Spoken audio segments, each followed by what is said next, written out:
Karen Travers and Rachel Scott join us now for more on the transition. Rachel, what do Biden's first cabinet choices tell us about his plans for the country?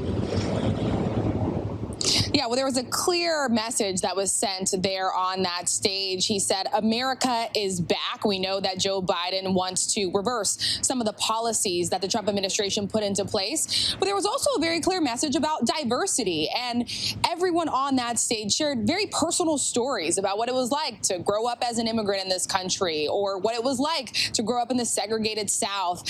And Joe Biden has said from the very beginning that he wanted his administration to reflect the diversity of America. He wanted his cabinet to be one of the most diverse cabinets in American history. So now you have at this point that history could be made from the people that were on that stage. You could have the first immigrant, the first Latino leading the Department of Homeland Security. You could have the first woman leading the intelligence community. And so politics aside, history could be made. That's going to be a very big moment. But there's still going to be some questions from people in the party, especially Democrats, progressives, who are going to be questioning whether or not Joe Biden is going far enough. We know that these are Obama-era officials. We know these are people that Joe Biden has very close relationships with.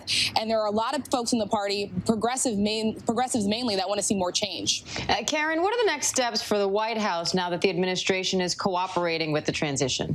Yeah, now they have to coordinate with their counterparts on the Biden transition team. This was a big turning point last night when the GSA finally ascertained that Joe Biden is the apparent winner, certainly just indicating something that has been known for over 2 weeks now. But this gets the ball rolling for the actual transition process. Up until this point, Joe Biden and his team have not been able to check in, have any access to government officials, national security officials, or people working on the pandemic. Now they can do that. And we checked in with all of the agencies today to see how quickly that process has started to begin.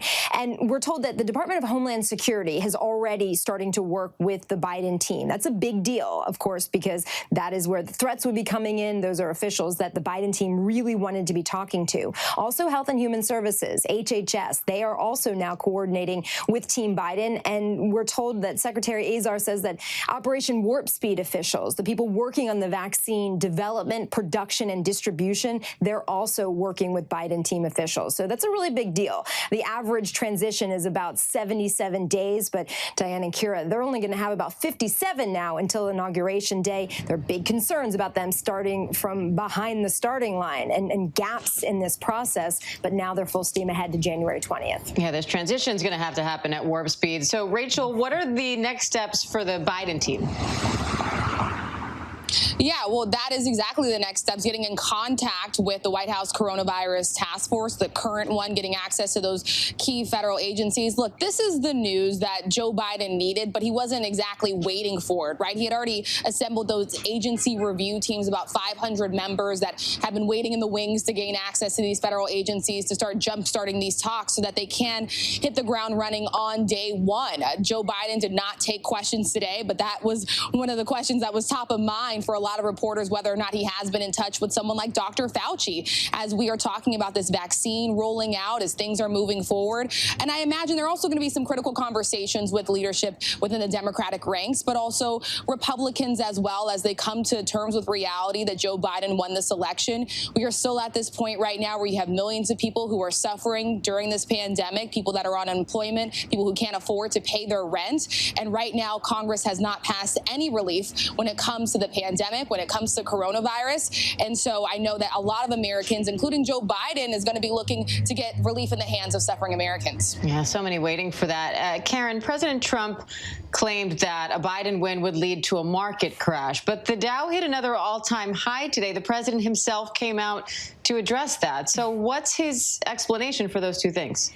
Well, Diane, this was a big surprise. The president, his appearance in the White House briefing room was announced just minutes before he walked up to that podium. He spoke for only 66 seconds today. Very, very brief remarks. No surprise he did not take any questions. But the president made a passing reference to the vaccine and the pandemic. But really, he seemed to be out there taking credit for this big boost in the stock market. He said that 30,000 is a number that has never been seen before in the markets. He called it a sacred number, 30,000.